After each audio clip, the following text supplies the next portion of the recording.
नमस्कार, आदाब, सत श्री अकाल। जय हिंद प्यारे साथियों, मैं मनोहर स्वागत करता हूं आप सभी को डीएनए डेली न्यूज़पेपर एनालिसिस की सीरीज में। आज है दिनांक 2 फरवरी 2026, जो यूपीएससी बीपीएससी के साथ साथ ऑल एग्ज़ाम के लिए exam oriented concept plus facts Hindi में प्रोवाइड कराता है। जैसे कि आपको पता है कि डीएनए सीरीज ने कुछ दावा करना शुरू किया था, जैसे बिहार एसआई में 15 प्लस क्वेश्चन, तो 15 प्लस क्वेश्चन आए हैं। आप सभी लोग उसका साक्षी बने और कई सारे बच्चे तो मैसेज भी किए कि सर डीएनए सीरीज़ का एग्ज़ाम में काफ़ी फ़ायदा मिला। उस पर भी हम अभी वीडियो लाना बाकी है। एडीओ में 30 प्लस जो अप्रैल में प्रस्तावित है एग्ज़ाम, 72वीं बीपीएससी जो शायद सितंबर में हो सकता है और बीएसएससी जो अप्रैल में अपना टेंटेटिव डेट दिया है, उसमें 30 प्लस क्वेश्चन। यूपीएससी में 10 प्लस, आरआरबी एनटीपीसी और इस प्रकार से आप इसे देख सकते हैं। तो आज मुख्यतः जो टॉपिक सा बना है, तो कई दिनों से हमने आपसे लगातार ये वादा करते जा रहे थे कि एक सेपरेट वीडियो लाएंगे बजट और आर्थिक सर्वेक्षण पे एक सेपरेट वीडियो लाएंगे। तो एक्चुअली कल का दिन था 1 फरवरी, तो कल के दिन बजट पेश हुआ। तो आज न्यूज़पेपर में केवल बजट की अपेक्षा कोई न्यूज़ कवर किया ही नहीं गया। तो आज का जो भी क्वेश्चन होगा वो बजट पर आधारित होगा, इसलिए ये बजट स्पेशल सेशन हम इसे कह सकते हैं। तो चलिए शुरू करते हैं हम इस बजट स्पेशल सेशन में हम शुरू करते हैं। सबसे पहले समझेंगे बार्टर सिस्टम प्रणाली। तो वो बार्टर सिस्टम प्रणाली क्या था, जिसे हम वस्तु विनिमय प्रणाली भी कह सकते हैं। मतलब एक वस्तु दीजिए तो उसके बदले में दूसरे वस्तु मिलेगा। वहाँ से लेकर के महात्मा गांधी सीरीज तक के हम कैसे सफ़र किए, अब तो 1-2 स्टेप और आगे बढ़ गए हैं डिजिटल करेंसी, क्रिप्टो करेंसी की तरफ। तो हम इस यात्रा को समझेंगे। ये काफ़ी मज़ेदार सफ़र था। तो चलिए अब हम समझना शुरू करते हैं बार्टर सिस्टम प्रणाली से, वस्तु विनिमय प्रणाली से महात्मा गांधी सीरीज तक के सफ़र। बार्टर सिस्टम प्रणाली क्या था? बार्टर सिस्टम प्रणाली को हम हिंदी में कहते हैं वस्तु विनिमय प्रणाली। वस्तु विनिमय प्रणाली हो। वस्तु विनिमय प्रणाली क्या है? तो जैसे कि अभी भी अगर आप गांव में देख सकते हैं कि हमारे पास अगर दूध है और हमारे पड़ोसी के पास सब्जी है, तो किसी दिन हमारे पड़ोसी हमको सब्जी दे देते हैं, तो हम किसी दिन पड़ोसी को दूध दे देते हैं। तो यही एक वस्तु से जब दूसरे वस्तु का एक्सचेंज ही वस्तु विनिमय प्रणाली हुआ। इससे ही हिंदी में, इंग्लिश में बार्टर सिस्टम कहते हैं। तो लगभग 8000 साल पहले नवपाषाण काल में मनुष्य ने खेती करना शुरू किया था। उसके बाद बर्तन, औजार, कताने बुनने की कला और पशुपालन की भी शुरुआत हुआ। इसी काल में मेसोपोटामिया के लोग ने बार्टर सिस्टम यानी वस्तु विनिमय प्रणाली अपनी अर्थव्यवस्था का आधार बनाया। एक ऐसा व्यवस्था जहां सामान के बदले सामान दिया और लिया जाता था।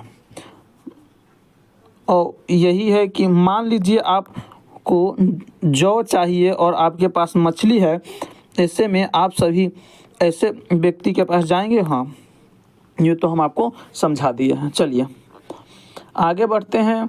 तो बार्टर सिस्टम प्रणाली के बाद आ गया कमोडिटी मनी की शुरुआत। कमोडिटी मनी का मतलब क्या होगा? ऐसा करेंसी जिसका खुद का कुछ वैल्यू नहीं है, लेकिन फिर भी वो कुछ वैल्यू लेकर के चलता था। आइए देखते हैं। बार्टर सिस्टम की सीमाओं की वजह से कमोडिटी मनी का जन्म हुआ। और बार्टर सिस्टम में क्या होता था, मान लीजिए कि आपको चप्पल लेने जाना है और आपके पास धान या गेहूं है, तो कई बोरा आपको धान या गेहूं लेकर के शहर ले जाते, तो फिर आपको चप्पल मिलता। तो ये कई सारे इसके साथ साथ कई सारे सीमाएं था। तो और सभी जगह स्वीकार नहीं है। मान लीजिए कि हमको दूध की आवश्यकता है, मेरे पास सब्जी है, और हम दूध लेने जाते हैं तो सब्जी वाला को अगर दूध की आवश्यकता होगा तब तो वो उसके बदले में मुझे सब्जी देगा। तो इसी को काउंटर करते हुए शुरुआत हुआ कमोडिटी मनी की, जिसमें कुछ वस्तुओं को करेंसी मान लिया गया। इस सिस्टम के शुरुआत में सटीक अंदाज़ा लगाना मुश्किल है, लेकिन मोटे तौर पर 4 से 5 हज़ार साल पहले जो ऊन और चांदी की शुरुआत कमोडिटी से हुई, जिन्हें करेंसी के तौर पे मान्यता मिली।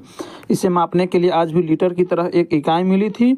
इस माप के कटोरे बड़ी संख्या में बनाए जाते थे। कोई 10 किलो जौ से मजदूरी करवा सकता था। वो जौ 5 सिला में अपने लिए जूते खरीद सकता था। वो मोची 3 किला जौ में चमड़ा खरीद सकता था। इस प्रकार के कमोडिटी मनी बनाया गया। जिस क्षेत्र में जौ की उपलब्धता नहीं है वहाँ दूसरी वस्तुओं को कमोडिटी मनी के तौर पे माना जाता था, जैसे बैल, मानव खोपड़ी, पत्थर वगैरह वगैरह। कारोबार का विस्तार हुआ तो कमोडिटी मनी को लाना और ले जाना बहुत मुश्किल हो गया। ये हर जगह स्वीकार नहीं होता था। तो फिर क्या आएगा? दूसरा प्रणाली क्या आया? कौड़ी प्रणाली। तो इस कौड़ी से भी अब गांव में सुने होंगे कि कभी कभी कहता है कि हम तुमको एक फुट्टी कौड़ी के बराबर भी नहीं देंगे। तो आइए हम इसे देखते हैं। 1200 ईस्वी ईसा पूर्व चीन ने कौड़ियों के ऑफिशियल करेंसी के तौर पर इस्तेमाल करना शुरू कर दिया। पहली बार किसी एक विशेष वस्तु को ही मुद्रा के तौर पर उपयोग करने का चलन ट्रेंड में आया। ये कब की बात है? 1200 BC की। चीन की 3000 साल पुरानी कौड़ी करेंसी के आप इस प्रकार देख सकते हैं, जो जापान के म्यूजियम में रखा गया है। कौड़ी की अपनी कोई कीमत नहीं थी, यानी आप कौड़ी खा पी नहीं सकते थे, इसके कपड़े नहीं पहन सकते थे, फिर भी यह करेंसी के रूप में स्वीकार किया जाता था। करेंसी के रूप में कौड़ी का उपयोग समूचे अफ्रीका, दक्षिण अफ्रीका और द्वीपों में 4000 सालों तक चलता रहा। अंग्रेज के शासनकाल में 20वीं सदी में कई सालों तक युगांडा में कर का भुगतान कौड़ियों में किया जाता था और भारत में समुद्र तटों से लगे क्षेत्रों में भी लंबे समय तक कौड़ियों का उपयोग बना रहा। अगर हम बात करें तो 1805 ईस्वी तक अपने ये ओडिशा के तट पे कौड़ियों का प्रचलन बना था, लेकिन जब ये ईस्ट इंडिया कंपनी आया तो इसे बंद करवा दिया। कौड़ी से अगर हम एक स्टेप आगे बढ़ते हैं तो सिक्का की शुरुआत हुई। तो अगर हम 1200 के बाद 600 BC पे आए तो 600 ईसा पूर्व में लीडिया, वर्तमान के तुर्की के शासक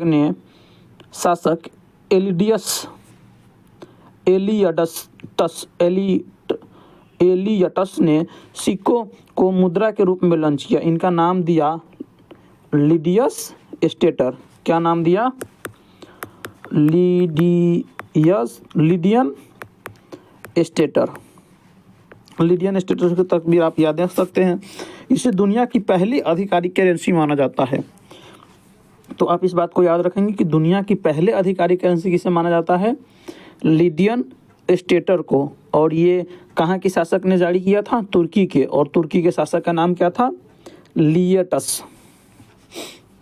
ये सिक्के सोने और चांदी के मिश्रण से बनाए गए थे। इन सिक्कों पर जानवरों के चित्र के साथ विशेष मुहर लगाई गई थी। अलग अलग सिक्कों को अलग अलग कीमत था। अब जैसे किसी मिट्टी को घड़ा को लेना है तो उसकी कीमत 2 उल्लू और 1 सांप वाले लीडियन स्टेटर होते थे। मतलब ये उल्लू जानवर के चित्र से उसे समझा जाता था और जाना जाता था। लीडिया और चीन के साथ भारत उन चीन देशों में है जिससे सबसे पहले मुद्रा के तौर पर सिक्के जारी करने शुरू किए थे। ये है लीडियन सिक्के। फिर हुआ भारत में सिक्कों का चलन। भारत में सिक्के ढालने की शुरुआत महाजनपद काल में आज से 6ठी शताब्दी ईसा पूर्व में हुई थी। 6 BC की बात है। 5वीं सदी ईसा पूर्व में शाक्य जनपद में तला चांदी का सिक्का ढाला। तो ये 5वीं BC ईसा पूर्व की बात है। सबसे पहले कहाँ ढला? शाक्य जनपद में। इन महाजनपदों में बड़े क्षेत्र शामिल थे, जैसे गांधार, पंचाल, शाक्य, कौशल। इसे आप सभी एंशिएंट हिस्ट्री में पढ़ते हैं। सौराष्ट्र में इन सिक्कों के पीछे कुबर वाले बैल का निशान होता था। दक्षिण पंचाल में वास्तविक और मगध में सिक्कों के कई तरह के प्रतीक, अलग अलग प्रतीक इंगित थे। इस काल में ढाले गए सिक्के को पान पुराण और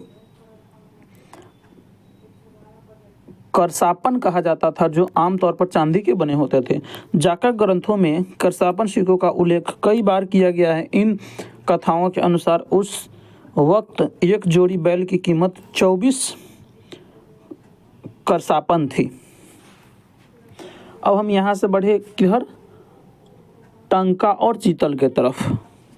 तो चाणक्य के अर्थशास्त्र ग्रंथ में स्वर्ण रूपा मतलब सोने के सिक्के, ताम्र रूपा मतलब तांबे के सिक्के और रुपया रूपा मतलब चांदी के सिक्के और शीश रूपा मतलब शीशे सिक्के, 4 प्रकार के सिक्कों का उल्लेख है।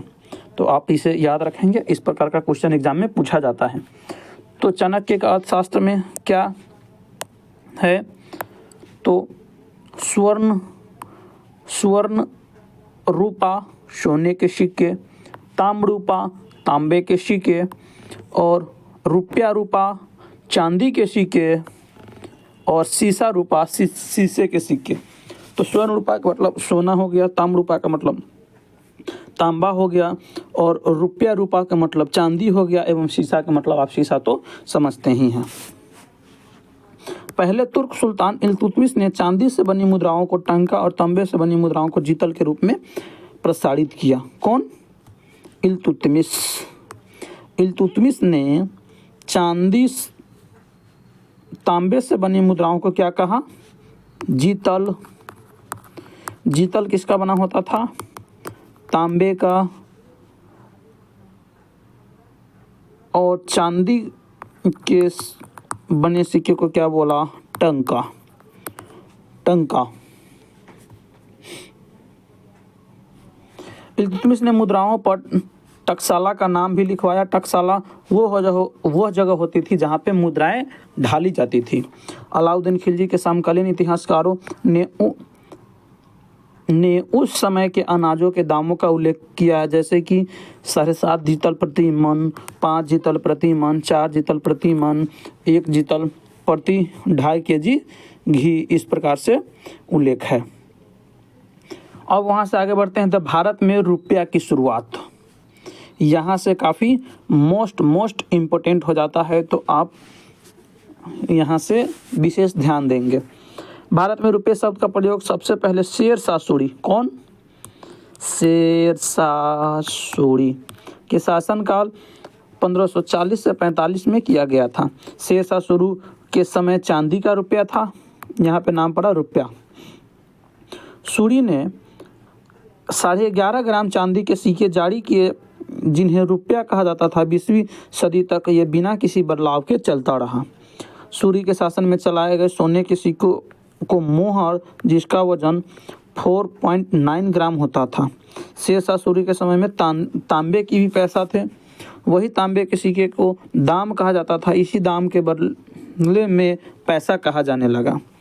ईस्ट इंडिया कंपनी भारत आई उस वक्त सूरी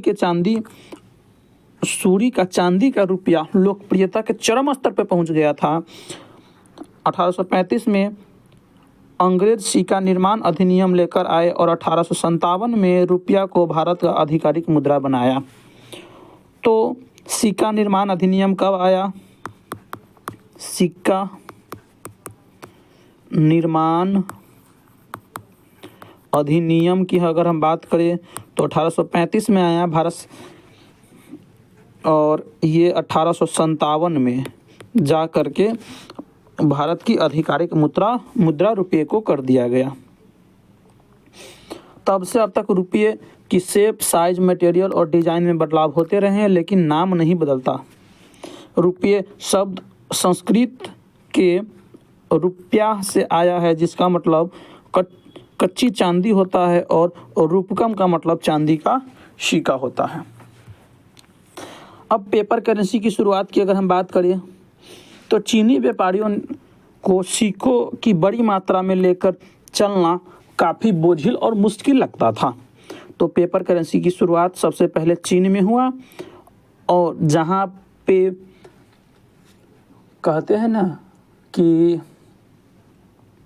आवश्यकता ही आविष्कार की जननी होती है, तो वहाँ आवश्यकता पड़ा कि सिक्के नहीं लेकर के जाने के लिए कुछ हल्का वस्तु को बनाया जाए, तो पेपर का बना। तो सांग राजवंश के द्वारा करीब 700 ईस्वी में की गई मानी जाती है। कागज मुद्रा को पंख लगे 14 शताब्दी ईसा पूर्व में, जब यूरोप में नोट्स के रूप में शुरू हुआ। शुरुआत में चीनी नोट का इलिट्रेशन आप देख सकते हैं यहाँ पे। 1660 में बैंकॉक ऑफ स्वीडन ने अपना पेपर नोट जारी किया, लेकिन ये छोटी क्रेडिट के लिए इस्तेमाल होता था। अर्थशास्त्री जॉन लॉ की मदद से इन नोट्स को ऑफिशियल मुद्रा के तौर पर स्थापित किया गया, और 18 आया बाद 1933 में अमेरिका ने $100 कीमत से ज़्यादा सोने रखने पर रोक लगा दी। सिक्के सोने से बनते थे, इसलिए लोगों ने सिक्कों की जगह नोट को प्रेफरेंस देना शुरू कर दिया। अब हम बात करते हैं कि भारत में पेपर करेंसी का चलन। भारत में पेपर करेंसी की शुरुआत ब्रिटिश ईस्ट इंडिया कंपनी की प्रेसिडेंसी बैंकों ने की। 1862 में क्वीन विक्टोरिया के तस्वीर वाले 10, 20, 50, 100 और 1000 मूल्य के नोट जारी किए गए। पेपर करेंसी को मैनेज करने के लिए mint masters account general of currency controller बनाए गए। फर्स्ट वर्ल्ड वार में छोटे मूल्य के नोटों की कमी महसूस हुई। 30 नवंबर 1917 को 1 रुपये, 2 रुपये और 8 अन्ना की नोट लॉन्च हुआ। आप यह देख सकते हैं 1 रुपये की नोट। 1935 में रिजर्व बैंक की स्थापना की गई, तब से इसी के पास नोट छापने का अधिकार है। रिजर्व बैंक ऑफ इंडिया की शुरुआत कब की गई? 1935 में। और सिक्के ढालने के लिए प्रथम अधिनियम कब लाया गया? 1835। आप याद रखेंगे। और पहली बार ढाला कब? 1857 में। 1969 में महात्मा गांधी के 100वें जन्मदिन पर पहली बार नोट पर उनकी तस्वीर छपी। तो महात्मा गांधी वाला सीरीज कब से आने लगा? तो 1969 से, 1969 से। 1996 में रिजर्व बैंक ने कई सारे सुरक्षा फीचर्स के साथ महात्मा गांधी सीरीज के नोट जारी करना शुरू कर दिए। तो फाइनली इस प्रकार से हमने देखा, क्या देखा कि वस्तु विनिमय प्रणाली से लेकर के वस्तु विनिमय प्रणाली से गांधी सीरीज तक का सफ़र। तो यहाँ तक हमने देख लिया वस्तु विनिमय प्रणाली से लेकर के गांधी जी तक का सफ़र। तो अब आपके मन में ये, मुझे पूरा विश्वास है कि ये कोई भी डाउट नहीं रहेगा कि ये पैसे की शुरुआत कब और कैसे हुआ। तो एक ही बात समझिए कि हमेशा आवश्यकता ही आविष्कार की जननी होती है। जैसे जैसे आवश्यकता बढ़ा तैसे तैसे आविष्कार होते गया। अब हम एक और कई स्टेप आगे बढ़ चुके हैं, जहां हम बात करते हैं क्रिप्टो करेंसी की, साथ में डिजिटल मनी की। तो वो आगे की मुद्दा है, वो टेक्नोलॉजी की बात है, तो वो किसी दिन आगे सेशन में कवर हो जाएगा। चलिए अब हम आगे बढ़ते हैं अगला खबर की तरफ, और अगला टॉपिक है बजट की कहानी, सिंधु घाटी सभ्यता से लेकर पेपरलेस बजट तक की। तो अब हम इसमें जानेंगे कि बजट की क्या कहानी है, कब से सिंधु घाटी सभ्यता से लेकर के और अभी वर्तमान में माननीय वित्त मंत्री निर्मला सीतारमण जी ने पेपरलेस बजट प्रस्तुत करती है और की है 9वीं बार 2026-27 के लिए। तो वहाँ तक की हम सफ़र को देखते हैं। ये कहानी काफ़ी खूबसूरत है। खेती की शुरुआत के बाद खाना बदोश दुनिया भर में फैले और उसे खानाबदोश दुनिया भर में फैले और अपने गांव बसाने लगे। यहीं से टेरिटरी की लड़ाई शुरू हो गई। ये सारी कहानी कब की? प्राचीन भारत की कहानी है, जब लोहे का आविष्कार हुआ तो खेत को जोतना आसान हो गया। जब खेत को जोतना आसान हो गया तो उपज बढ़ी। तो पहले क्या था कि सारे लोग खेती करके केवल खाते ही थे। जैसे 100 लोग हैं तो 100 लोग ही खेती करते थे। लेकिन जब 10 लोग खेती करे और 100 लोग खाने लगे, जब उत्पादकता बढ़ा तो क्या हुआ? टेरिटरी की लड़ाई शुरू हो गई। यह टेरिटरी का अपना नेता चुना जाने लगा, इसे मैनेज कर सके और सुरक्षा को संभाल सके। अब एक टेरिटरी मतलब क्षेत्र बनने लगा, तो उस वहाँ पे चुनाव होकर के, चुनाव तो नहीं होता था, एक नेता बनता था जो कि उसका नेतृत्व कर सके, उसको सुरक्षा प्रदान कर सके और मैनेज कर सके। सिंधु घाटी सभ्यता में इससे कुछ प्रमाण मिलते हैं। इतिहासकारों ने कुछ ऐसे भवन का अवशेष मिले हैं जिससे पता चलता है कि यहाँ नेता का चुनाव किया जाता था। अपने टेरिटरी की ज़रूरतों को पूरा करने के लिए कमाई का कुछ हिस्सा दिया जाने लगा। यहाँ इसे कहाँ खर्च करना है इसका ब्यौरा तैयार किया जाने लगा। ये बजट का बिल्कुल शुरुआती रूप था। भारतीय बजट का पहला व्यवस्थित रूप कौटिल्य के अर्थशास्त्र से मिलता है। इनमें मौर्य काल की राजकीय व्यवस्था का उल्लेख किया गया है। कौटिल्य की अर्थशास्त्र के मुताबिक हर साल वित्त मंत्री राजा के सामने एक नोट पेश करता था। इसमें साल की ओपनिंग बैलेंस, वर्तमान खर्च का ब्यौरा, जो काम पूरे हो चुके होते हैं उन्हें सिद्धम और जो चल रहे होते हैं उन्हें करनीय कहा जाता था। तो आप याद रखेंगे कि सबसे पहले ये कहाँ मिला है? कौटिल्य के अर्थशास्त्र में। और जो काम पूरा हो चुका उसे सिद्धम और जो चल रहा उसे करनीय कहा जाता था। बजट शब्द पहली बार 1773 में ब्रिटेन के पूर्व प्रधानमंत्री सर रॉबर्ट वालपोल ने इस्तेमाल किया। बजट शब्द बज से आया है जिसका मतलब होता है बैग या छोटा पर्स। ईस्ट इंडिया कंपनी ने 1833 में चार्टर एक्ट लाई। इस एक्ट के तहत भारत का गवर्नर जनरल को राजस्व के नियंत्रण का अधिकार दिया। 1857 की क्रांति के बाद देश में केंद्रीय वित्तीय व्यवस्था और प्रशासनिक व्यवस्था लागू की गई।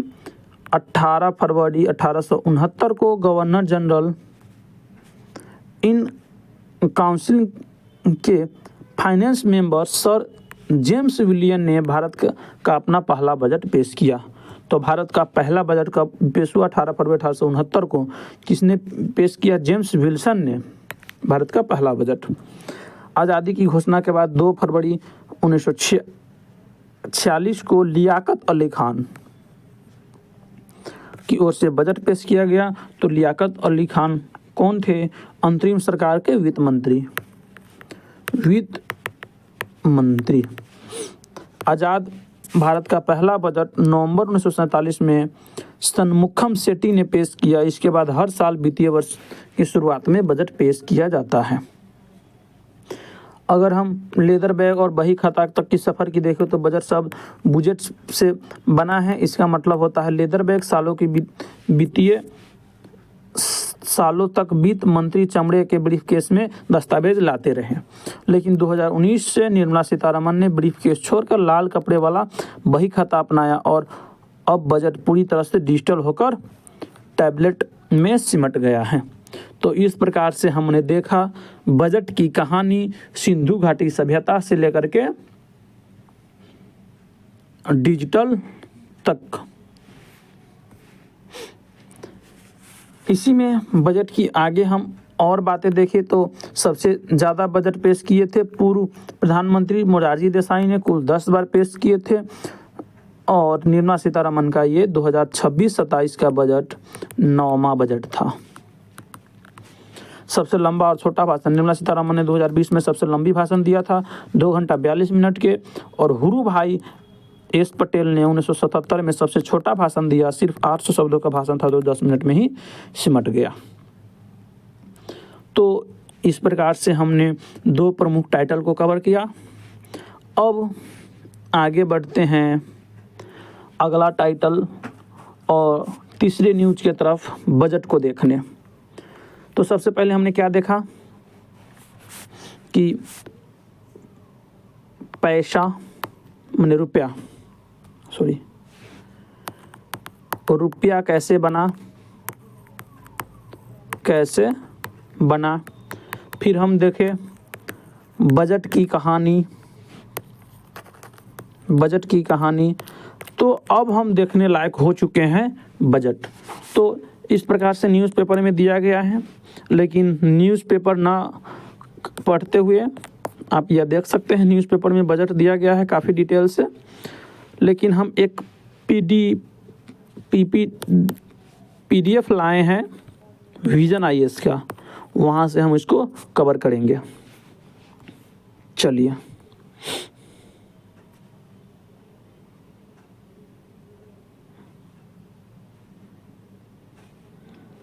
श्री राधे, 1 सेकेंड।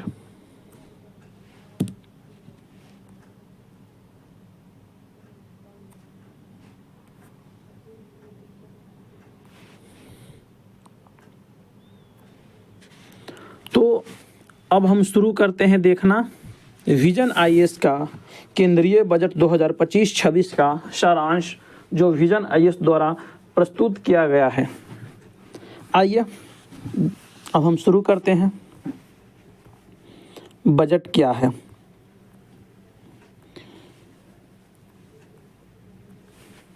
बजट क्या है? तो बजट की अगर हम संवैधानिक स्थिति की बात करें तो संविधान के अनुच्छेद 112 के अनुसार बजट को सरकार के वार्षिक वित्तीय विवरण एनुअल फाइनेंशियल स्टेटमेंट के रूप में देखा जाता है।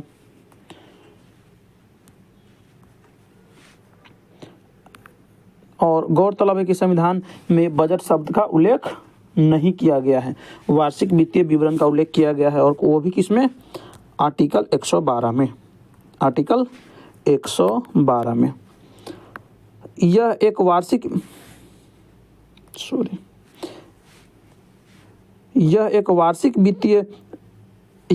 वित्त वर्ष में सरकार के अनुमानित प्राप्तियों और व्यय का विवरण होता है, और दस्तावेज तैयार करने की जिम्मेदारी केंद्रीय वित्त मंत्रालय के तहत आर्थिक कार्य विभाग बजट तैयार करने के लिए जिम्मेदार विभाग है। अगर हम तो बजट के इतिहास के पहले भी देख चुके हैं, और एक बार अगर हम फिर देखना चाहें तो देख सकते हैं कि 7 अप्रैल 1860 को जेम्स विल्सन ने भारत का पहला बजट प्रस्तुत किया था, और वे इंडियन काउंसिल के वित्त मामलों के सदस्य थे। 1947-48 की बात करें तो लियाकत अली खान ने 1947-48 का बजट प्रस्तुत किया, और 26 नवंबर 1947 को स्वतंत्र भारत के पहले केंद्रीय बजट और पहले वित्त मंत्री आर के सन्मुखम सेठी ने प्रस्तुत किया। तो ये कौन थे? लियाकत अली खान तो हम आपको पहले ही बता चुके हैं कि ये थे अंतरिम सरकार के वित्त मंत्री। अंतरिम सरकार में वित्त मंत्री थे। आइए बजट की प्रक्रिया की देखें तो बजट की प्रस्तुति होता है, तो संसद के दोनों सदनों में बजट पर चर्चा होगा। फिर अस्थायी समिति द्वारा अलग अलग मंत्रालयों की अनुदान मांग की जांच होगा। अनुदान मांगों पर लोकसभा में विस्तृत चर्चा और मतदान होगा। विनियोग विधेयक और वित्त विधेयक पारित होगा। बजट का वर्गीकरण की अगर हम बात करें तो बजट को हम 2 भागों में बांट करके देखते हैं। यहाँ कैसे बांटते हैं तो यहाँ देखिए, बजट तो हम 2 भाग में बांटते हैं, एक राजस्व बजट और दूसरा पूंजीगत बजट। राजस्व बजट में भी 2 चीज़ें शामिल होती है, एक कर राजस्व प्राप्तियाँ और सरकारी व्यय। पूंजीगत बजट में शामिल होता है पूंजीगत प्राप्तियाँ और पूंजीगत भुगतान। तो ये राजस्व बजट और पूंजीगत बजट की लफड़ा क्या है? यहाँ पे राजस्व और यहाँ पे हो जाएगा पूंजीगत। राजस्व का मतलब होता है कि ऐसा आय और व्यय जिससे न सरकार की संपत्ति का नुकसान होता हो और न संपत्ति का निर्माण होता हो। मतलब कि ऐसा आय व्यय जिससे न पुल पुलिया भवन का निर्माण हो रहा हो और न सरकार हॉस्पिटल रेलवे स्टेशन और या एयरपोर्ट्स बेच रही हो। इस प्रकार के बजट का जब उल्लेख होता है तो वो राजस्व बजट कहलाता है। पूंजीगत बजट में क्या होता है, या तो सरकार की संपत्ति का निर्माण होता हो या संपत्ति कम होता हो। इसे आप अपने घर पे ऐसे समझ सकते हैं, या तो आप ज़मीन खरीदते हैं या आप ज़मीन बेचते हैं, या आप मोटरसाइकिल खरीदते हैं या आप मोटरसाइकिल बेचते हैं। ऐसी परिसंपत्तियों के खरीद बिक्री या निर्माण से संबंधित बजट को पूंजीगत बजट कहते हैं। इसमें भी दो भाग होता है, एक राजस्व प्राप्तियां और दूसरा राजस्व व्यय। पूंजीगत में भी दो भाग होते हैं, पूंजीगत प्राप्तियां और पूंजीगत व्यय। तो जब संपत्ति पहले समझते हैं कि राजस्व प्राप्तियां क्या होता है। हम लिख नहीं पा रहे हैं इसमें, आप इसको गौर से सुनेंगे। राजस्व प्राप्तियां क्या होता है, तो राजस्व प्राप्तियां में वैसी प्राप्तियां जिससे न सरकार के ऊपर देनदारी बढ़ती है और न सरकार की परिसंपत्तियों में कोई लॉस होता है। जैसे टैक्स, वो सरकार को न कभी भविष्य में लौटाना है, न परिसंपत्ति उससे कम होता है, तो ये हो जाएगा राजस्व आय। अगर हम राजस्व व्यय की बात करें तो न वो कभी सरकार के पास लौट कर आने वाला है और न ही उससे परिसंपत्तियों का निर्माण होता है। जैसे सैलरी, वेतन, पेंशन, अनुदान। पूंजीगत व्यय की अगर हम पूंजीगत आय की बात करें तो जहाँ से सरकार अपनी परिसंपत्तियों की कम करती है, जैसे एयरपोर्ट्स बेचना, रेलवे को प्राइवेटाइजेशन करना, ये हो जाए पूंजीगत प्राप्तियाँ।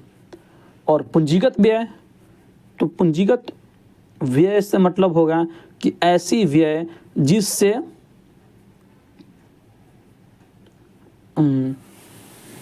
परिसंपत्तियों का निर्माण होता हो। जैसे सड़क बना दिया, पुल बना दिया, रेल बना दिया, एयरपोर्ट्स बना दिया, तो ये हो गया पूंजीगत व्यय। तो आप कहेंगे कि कौन सा अच्छा बजट माना जाएगा, तो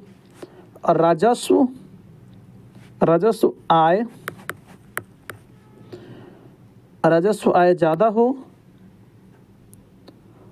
और पूंजीगत व्यय ज़्यादा हो, है ना, इसे हम एक अच्छा बजट और किसी भी राष्ट्र के लिए ये अच्छा संकेत हो सकता है। चलिए, बजट का व्यापक यानी समष्टि अर्थशास्त्र का हिस्सा है। क्या क्या? सरकारी योजनाएं, क्षेत्रवार प्राथमिकताएं, संसाधन आवंटन। वित्त विधेयक में है कराधान प्रस्ताव, आयकर का संशोधन और अप्रत्यक्ष कर में बदलाव। आइए, बजट से संबंधित प्रमुख दस्तावेज की अगर हम बात करें तो वित्त मंत्री के बजट भाषण के अलावा संसद में निम्नलिखित दस्तावेज प्रस्तुत किए जाते हैं। वित्तीय वार्षिक विवरण क्या होता है, तो यह अभी हम आपको बताए थे आर्टिकल 112 के तहत होता है। आर्टिकल 110 में कहता है वित्त विधेयक, है ना, और आर्टिकल 113 के तहत अनुदान की मांगे होती हैं।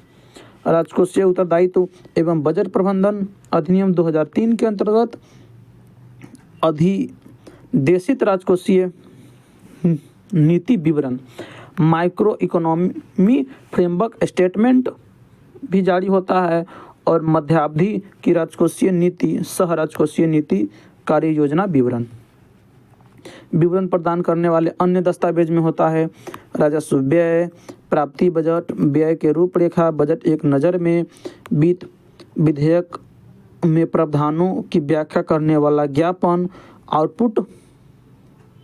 आउटकम मॉनिटरिंग फ्रेमवर्क, बजट 2025-26 की प्रमुख विशेषताएं। चलिए, अब हम बजट 2025-26 को एक नज़र में देखते हैं।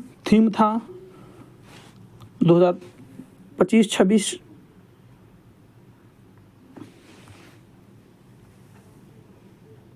वन सेकेंड, यहाँ 25-26 ला गया है,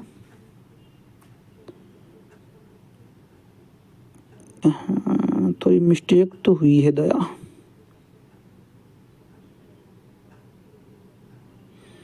मुझे लगाने थे 2026-27, लेकिन लग गया है 25-26। कोई नहीं, आइए हम 26-27 पे ही चलते हैं।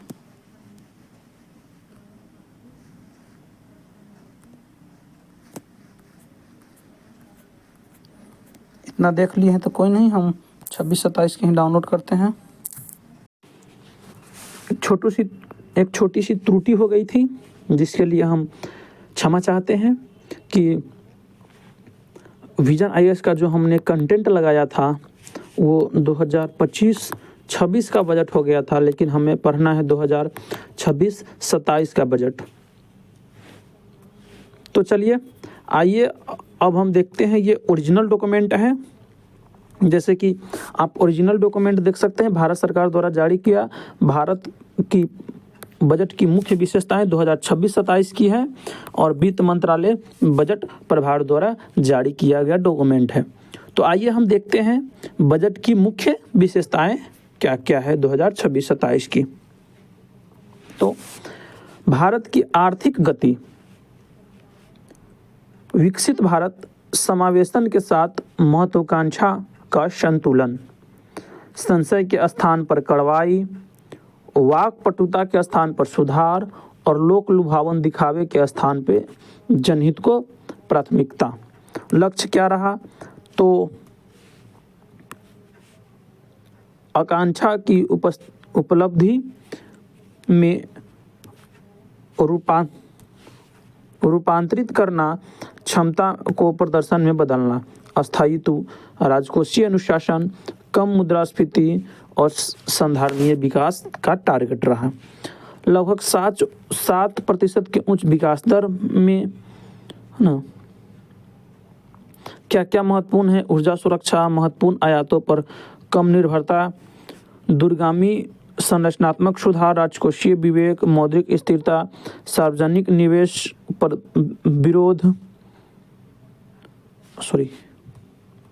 सार्वजनिक निवेश पर विशेष जोर, सरकार के कार्यों से नागरिकों के लाभ, घरेलू निर्माण क्षमता।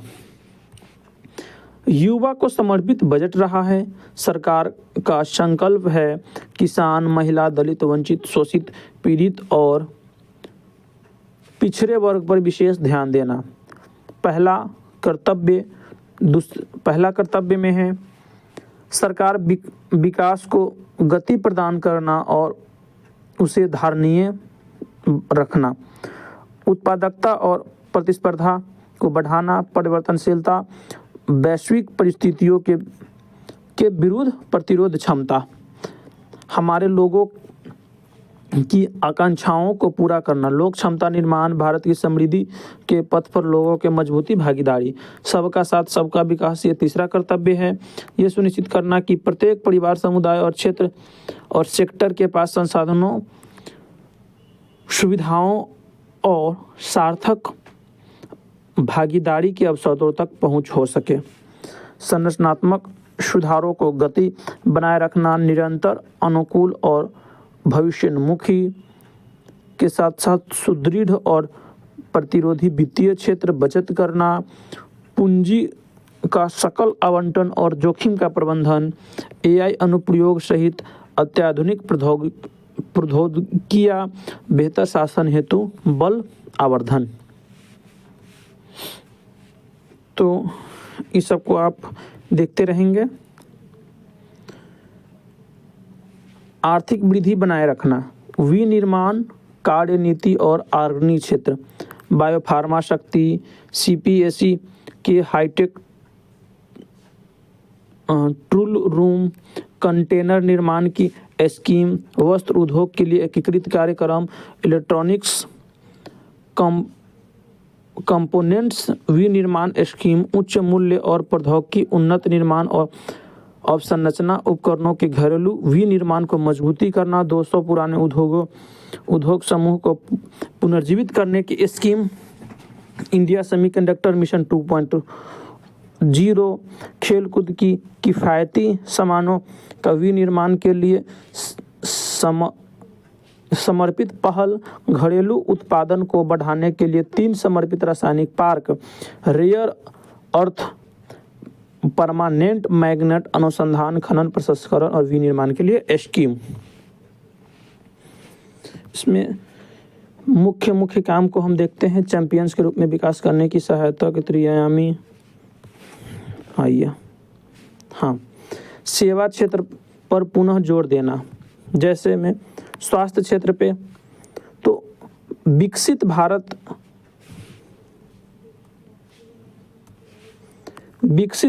भारत के मुक्त कारण के रूप में सेवा क्षेत्र पर ध्यान केंद्रित करने के लिए उच्च अधिकार प्राप्त शिक्षा से रोजगार और उद्यम अस्थायी समिति। स्वास्थ्य के बारे में बात करें तो 10 विषयों के संबंध में स्वास्थ्य पेशेवरों के लिए नए संसाधनों और उन्नयन और स्थापना, 1.5 लाख बहुकुशल देखभाल कार्यकर्ताओं को प्रशिक्षित करने के लिए विभिन्न NSQ आधारित कार्यक्रम तैयार करना। चिकित्सा पर्यटन की बात करें तो निजी क्षेत्र के साथ भागीदारी में चिकित्सा मूल्य पर्यटन हेतु 5 केंद्रों की स्थापना में राज्यों को सहायता देने के लिए योजना।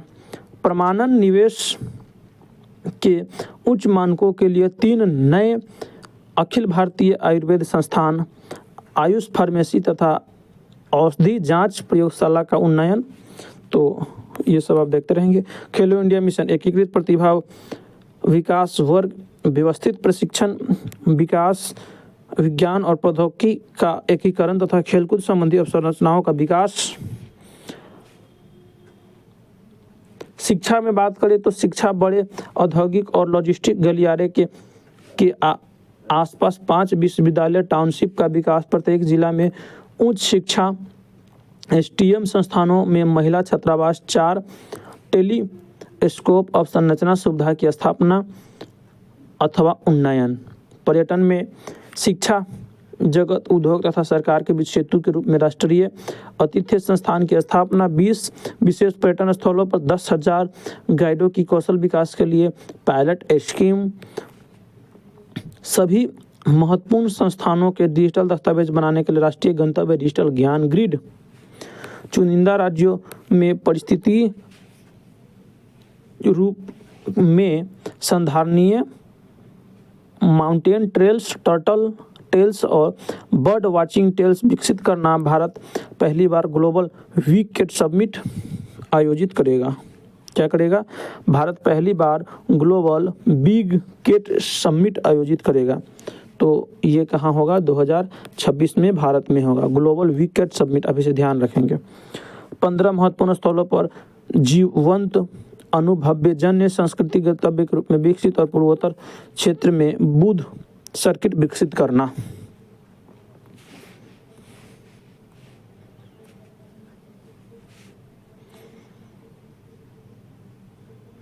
वित्तीय क्षेत्र की बात हो गया। हाँ, कृषि की अगर हम कृषि क्षेत्र की बात करें तो बागवानी के लिए समर्पित कार्यक्रम, पुराने कम उपज वाले फल खदानों का कार्यक्रम तथा अखरोट, बादाम और खुमानी की उच्च घनत्व कृषि क्षेत्र बढ़ाना। पशुपालन के क्षेत्र में ग्रामीण और शहरी क्षेत्रों के आसपास रोजगार सृजन की सुविधा हेतु क्षेत्र में उद्यमिता को सहायता। पशु चिकित्सा एवं अर्ध पशु चिकित्सा महाविद्यालय, पशु चिकित्सा अस्पताल और नैदानिक प्रयोगशाला तथा निजी क्षेत्र के प्रजनन सुविधाओं के लिए ऋण संबंध पूंजीगत सब्सिडी सहायता योजना। उच्च मूल्य कृषि की सहायता, उत्पादन में वृद्धि, उत्पादकता बढ़ाने के लिए नारियल प्रोत्साहन योजना और भारतीय काजू एवं कोको कार्यक्रम। भारतीय काजू और कोको के लिए समर्पित कार्यक्रम, कर्मचारी भूमिका के साथ प्रशिक्षण को अनुरूप बनाकर कार्य और प्रासंगिकता बढ़ाना।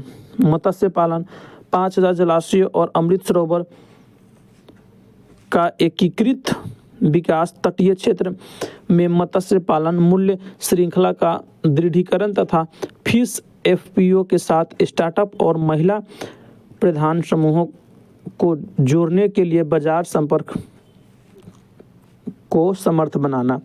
चंदन की बात करें तो संकेंद्रित खेती और कटाई उपरांत प्रसंस्करण और भारत विस्तार में एआई प्रणाली के साथ कृषि पद्धतियों के संबंध में एग्री स्टेट पोर्टल और आईसीआर पैकेज का एकीकृत करना।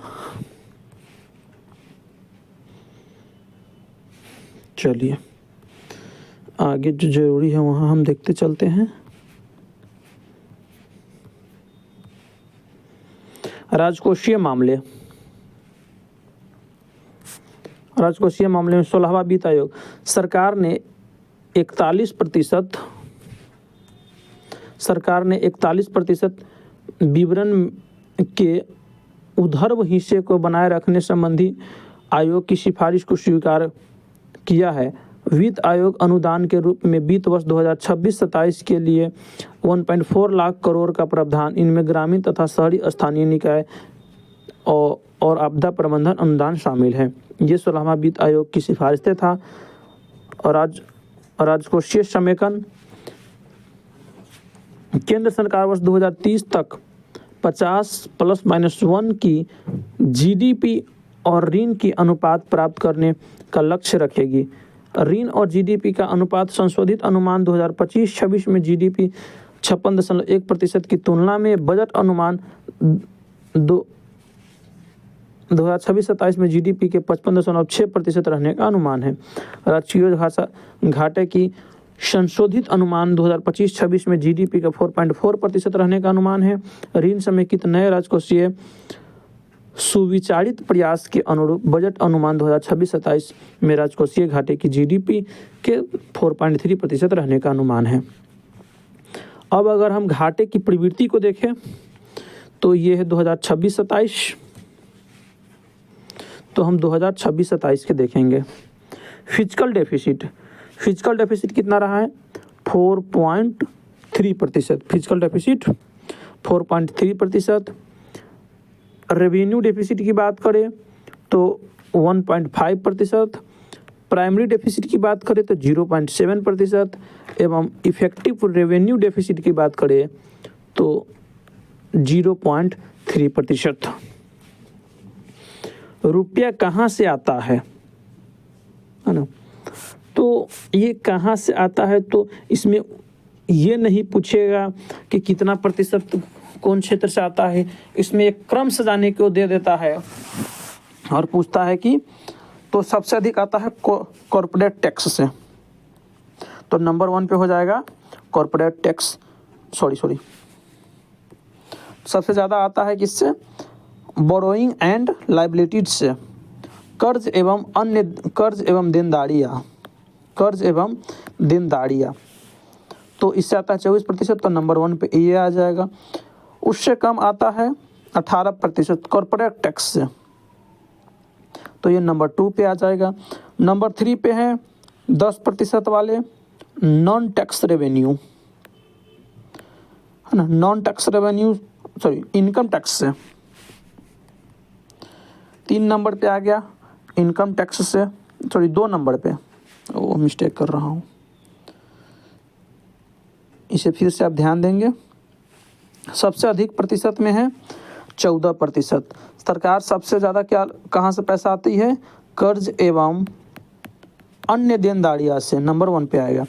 नंबर 2 पे आएगा इनकम टैक्स, आयकर, फिर आएगा कॉर्पोरेट टैक्स, यानी कंपनी से मिला हुआ टैक्स 18%, नंबर 3 पे आ जाएगा।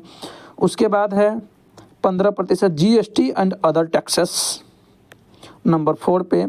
नंबर 5 पे बात करें तो नॉन टैक्स रेवेन्यू 10% पे आ जाएगा। फिर नंबर 5 पे, नंबर 6 पे आ जाएगा यूनियन एक्साइज ड्यूटीज, और नंबर 7 पे आ जाएगा कस्टमर्स और नॉन डेब्ट कैपिटल रिसीप्ट 2%, ये नंबर 8 पे आ जाएगा।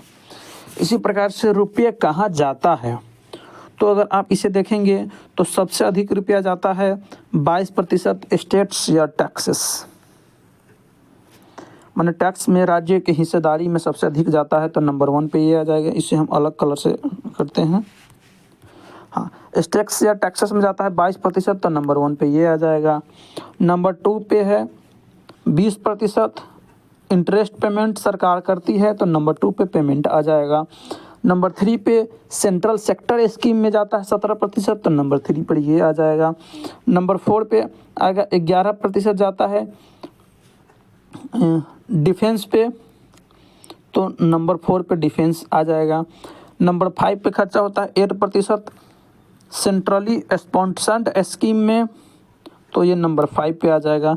नंबर 6 पे 2 आएगा finance commission and other transformation एवं अदर एक्सपेंडिचर, नंबर 7 पे आ जाएगा। तो इतना ही आपको याद रखना काफ़ी है। चलिए प्राप्तियां और व्यय देखते हैं। जैसे कि हमने आपको पहले ही पढ़ा चुके हैं कि बजट को 2 भागों में बांटते हैं। अगर यहाँ भी बजट लीक है तो प्राप्तियां, पूंजीगत प्राप्तियां एवं पूंजीगत बजट एवं राजस्व बजट, और उसका 2 भाग होता है। कौन कौन? पूंजीगत प्राप्तियां एवं राजस्व प्राप्तियां। तो अगर हम पूंजीगत प्राप्ति की बात करें तो ये कितना रहा है 18.1, कब 2026-27 में। राजस्व प्राप्तियां 35.3। इसका मतलब आप कह सकते हैं कि राजस्व प्राप्तियां पूंजीगत प्राप्तियां से अधिक रहा है, और साथ ही साथ राजस्व व्यय भी पूंजीगत व्यय से अधिक रहा है। तो इस प्रकार से आप डोनेट कर सकते हैं। इस क्वेश्चन ऐसा पूछा जा सकता है। चलिए मजबूत आर्थिक आधार की अगर बात करें तो यहाँ है रुपये लाख करोड़ में। ये भी लाख करोड़ है, यहाँ पे कह सकते हैं कि 41.3 लाख करोड़, 17.1 लाख करोड़, सभी लाख करोड़ में ही रहता है इसमें। सेंट्रल नेट टैक्स रेवेन्यू, तो इस कलर को डोनेट करता है 27.7, और नॉन टैक्स रेवेन्यू में ये आ जाएगा 6.7। राज्य और अब यहाँ आगे देखें लास्ट,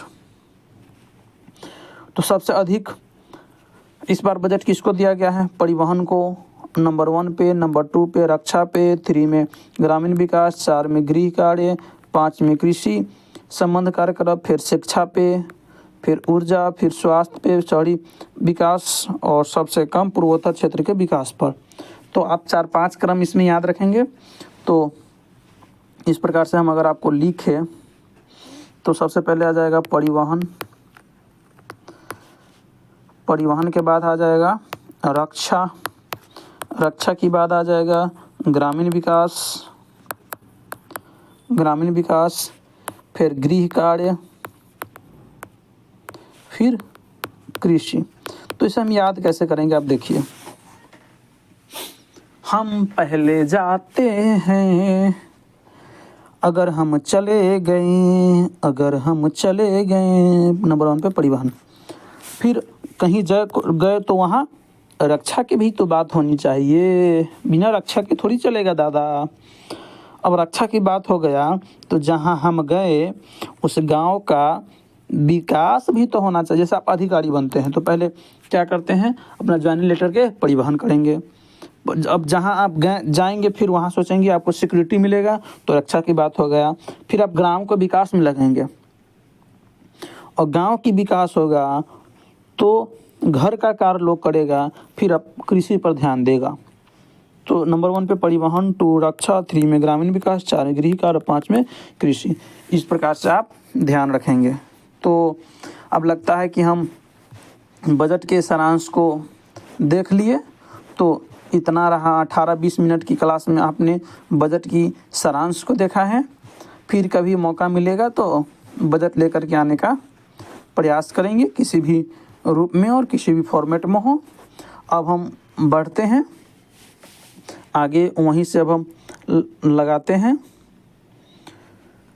हाँ चलिए अब हम बढ़ते हैं।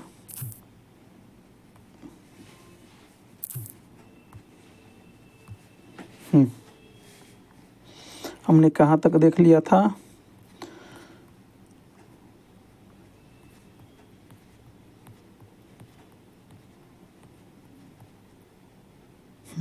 आप याद करने के लिए यहाँ आर्टिकल तो याद कर ही सकते हैं, इसमें क्या है।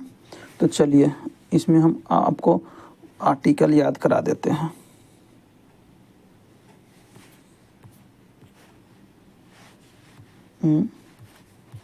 क्या कह रहे हैं,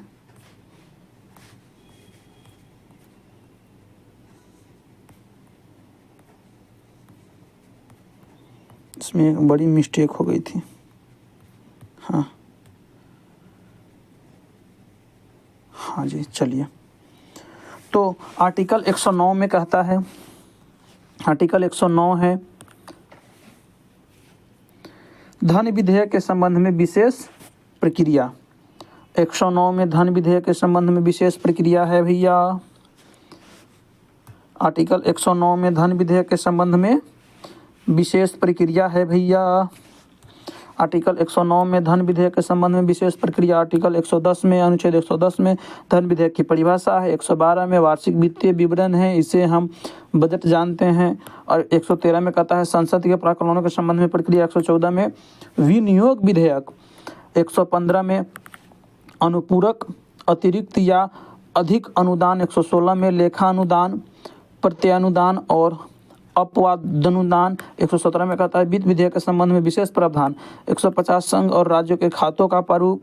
151 लेखा परीक्षा रिपोर्ट। 265 कानून के प्राधिकार के बिना कर नहीं लगाए जाने चाहिए। और 266 कहता है संचित निधि की बात करता है। आर्टिकल 266, यही दरोगा के एग्जाम में सवाल पूछा गया है कि संचित निधि कौन सा आर्टिकल के तहत आएगा। 267 में है आकस्मिक निधि, इमरजेंसी फंड।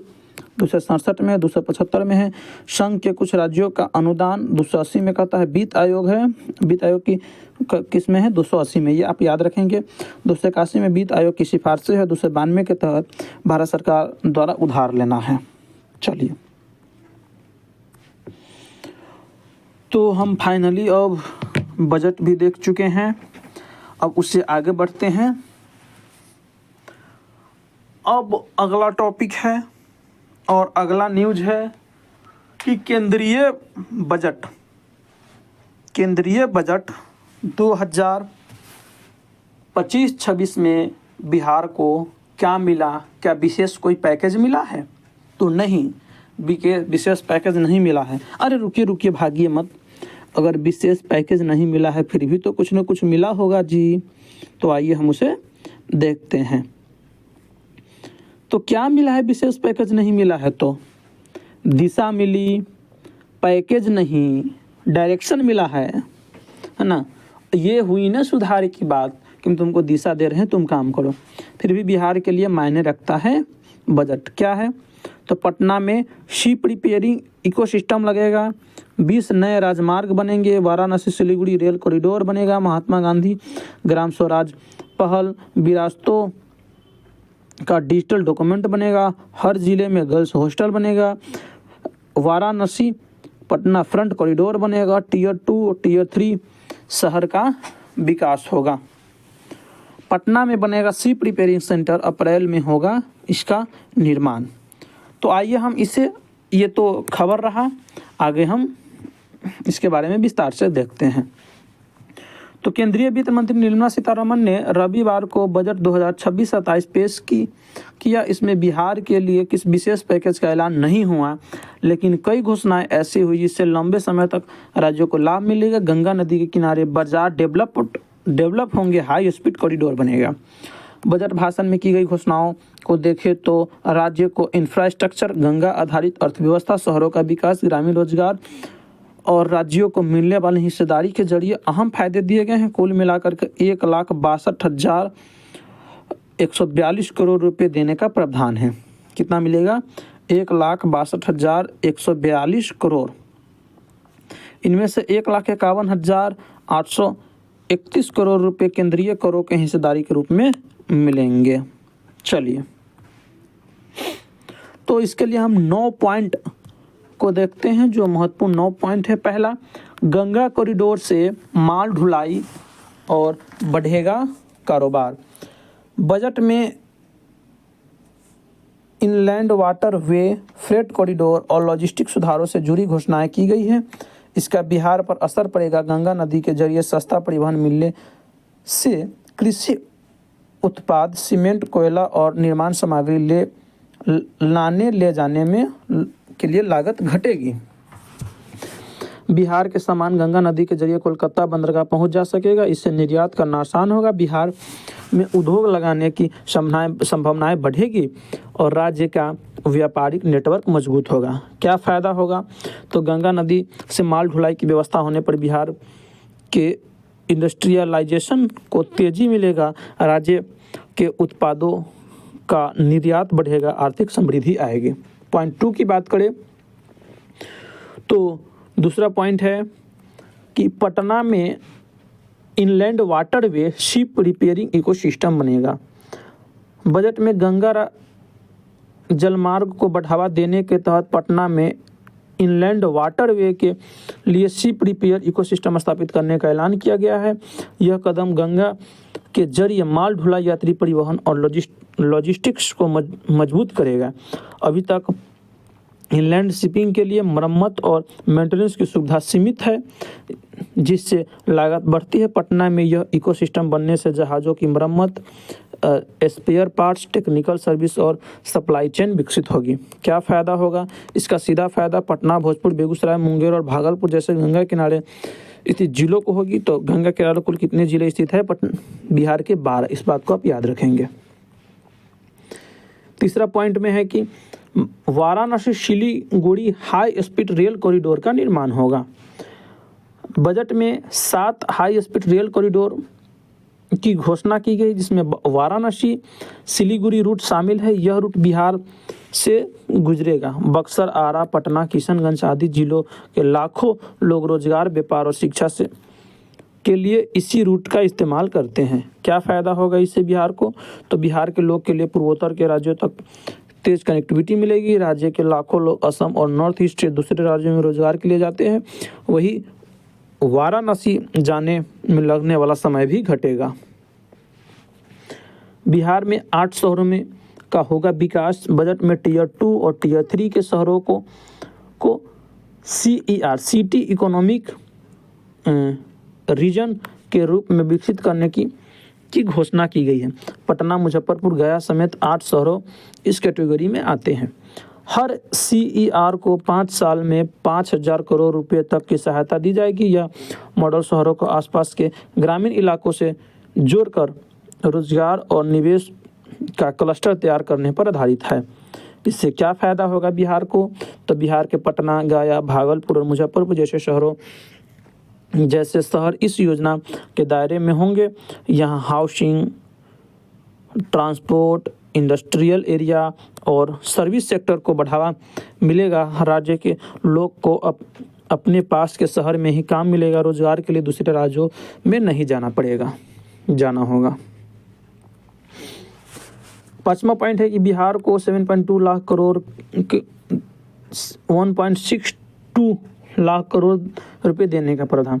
16वें वित्त आयोग की सिफारिश को लागू करते हुए केंद्र सरकार ने राज्यों को टैक्स का 41% देने का प्रावधान बरकरार रखा है। वित्त वर्ष 2026-27 में बिहार को केंद्र सरकार द्वारा टैक्स के रूप में वसूली की गई राशि का 1.51 लाख करोड़ दिए जाएंगे। कुल मिलाकर के 1.62 लाख करोड़ रुपए देने का प्रावधान है। क्या फ़ायदा? बिहार जैसे कम राजस्व वाले राज्य के लिए यह बेहद अहम है। बिहार सरकार अपनी बड़ी योजना चलाने के लिए केंद्र से मिलने वाली मदद पर निर्भर रहती है।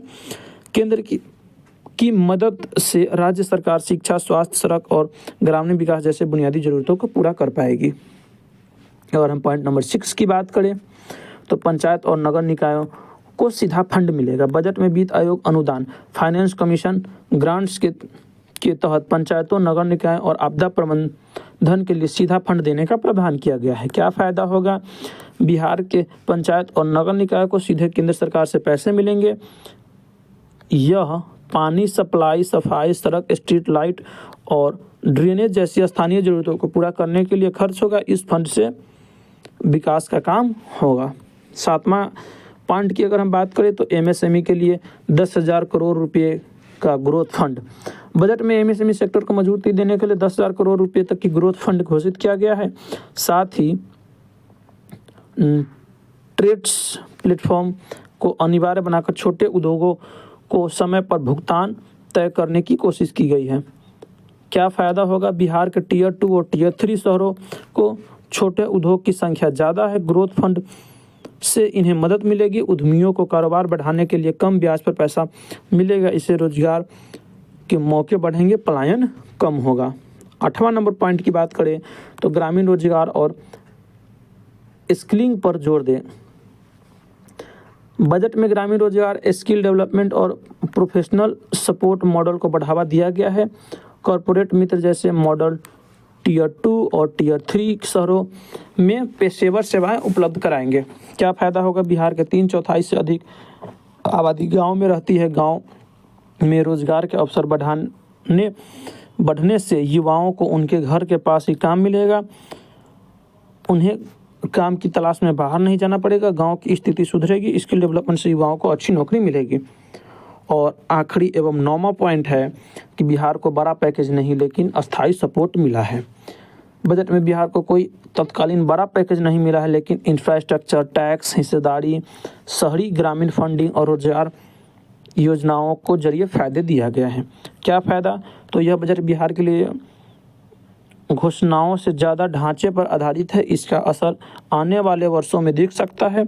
इससे राज्य में उद्योग लगाने और पहले से चल रहे उद्योग को बढ़ाने में मदद मिलेगी, राज्य की आर्थिक हालात ठीक होगी। तो 1 2 3 4 5 6 7 8 आप इसे शॉर्ट में देख सकते हैं। चलिए अब हम आगे बढ़ते हैं। अगला न्यूज़ है कि, और ये लास्ट ही है, 46वें राष्ट्रीय मास्टर्स एथलीट्स में बिहार की अंजू को स्वर्णिम हैट्रिक। तो ये 46वें राष्ट्रीय मास्टर्स एथलीट्स ये कहाँ हुआ है? तो केरल के तिरुअनंतपुरम में 28 जनवरी से 1 फरवरी तक आयोजित 46वें राष्ट्रीय मास्टर्स एथलीट्स चैंपियन 46th राष्ट्रीय मास्टर्स एथलीट चैंपियन कहाँ हुआ? केरल के तिरुअनंतपुरम में। कब से? 28 से लेकर के 1 फरवरी तक। बिहार की अंजू कुमारी ने व्यक्तिगत स्पर्धा में स्वर्ण पदक हैट्रिक लगाते हुए 4 स्वर्ण पदक जीते हैं। अंजू की कोच रितेश ने बताया कि वो को ही बताया, हाँ चलो अंजू ने जीता है। ये हमने कल भी आपको पढ़ाया था, आज भी लगा दिया है, आप इसे देख लेंगे। चलिए आगे बढ़ते हैं। आज का 5 क्वेश्चन है। आज थोड़ा समय अगर 1 घंटा पार भी हो रहा हो तो आप इसमें कोई दिक्कत वाली बात नहीं मानेंगे। मासिक स्वास्थ्य धर्म का अधिकार किस अनुच्छेद में शामिल है, ये आपको बताना है। और हाल ही में उच्च न्यायालय का एक निर्णय आया है, उससे जुड़ा हुआ क्वेश्चन दिया गया है, वो बताना है आपको। और मेंस्ट्रुअल हाइजीन पॉलिसी कब बनाई गई थी, ये बताना है। और महाराष्ट्र की प्रथम महिला उप मुख्यमंत्री कौन बनी है, ये बताना है। और बागवानी महोत्सव 2026 का आयोजन कहाँ होगा, ये बताना है। कल के प्रश्नों का उत्तर में हम देखते हैं कि पहला प्रश्न था कि भारत में डिजिटल भुगतान यूपीआई से निम्नलिखित में से किस देश में लागू नहीं किया गया है। तो 11 बच्चों ने आंसर दिया, 64% बच्चों ने आंसर सही दिया है, जिसका सही आंसर है बांग्लादेश। ये जो बोंग मूवीज है, जिसे academic of film and television art BAFTA में best children and family film category में नॉमिनेशन मिला है, ये मणिपुरी भाषा में है। 9 बच्चों ने जवाब दिया और 45% का सही जवाब है। आयुष्मान भारत योजना पीएमजे की शुरुआत कब हुई थी? 10 बच्चों ने जवाब दिया, जिसमें 2 बच्चे ने ही सही जवाब दे पाया है, 2018 में। 9 बच्चों ने जवाब दिया है पीएम सूर्य घर मुफ्त बिजली योजना की शुरुआत कब हुई थी? इसमें 44% बच्चों ने सही जवाब दिया है, 13 फरवरी 2024 की। 12 बच्चों ने आंसर दिया है किसका? पीएम किसान सम्मान निधि योजना की शुरुआत कब की गई थी? तो ये फरवरी 2019 में। और 58% बच्चों ने सही आंसर दिया है। तो इस प्रकार से आज के डीएनए के सेशन को हम अंतिम छोर की तरफ ले जाते हुए आज इंफॉर्मेशन देख लेते हैं कि यह है अक्टूबर की न्यूज़पेपर, यह है नवंबर की, यह दिसंबर की, यह जनवरी की। आप इसे स्कैन करके ये सारा पीडीएफ प्राप्त कर सकते हैं, जहां से आप स्टडी कर सकते हैं। इस टेलीग्राम जो इस यूट्यूब चैनल पे आप देख रहे हैं और इसके माध्यम से आप पढ़ रहे हैं। तो चलिए फिर हम मिलेंगे किसी नेक्स्ट सेशन के साथ। पढ़ते रहिए, आगे बढ़ते रहिए, स्वस्थ रहिए, मस्त रहिए, तंदुरुस्त रहिए। तब और फिर मिलेंगे नेक्स्ट सेशन के साथ। तब तक के लिए जय हिंद।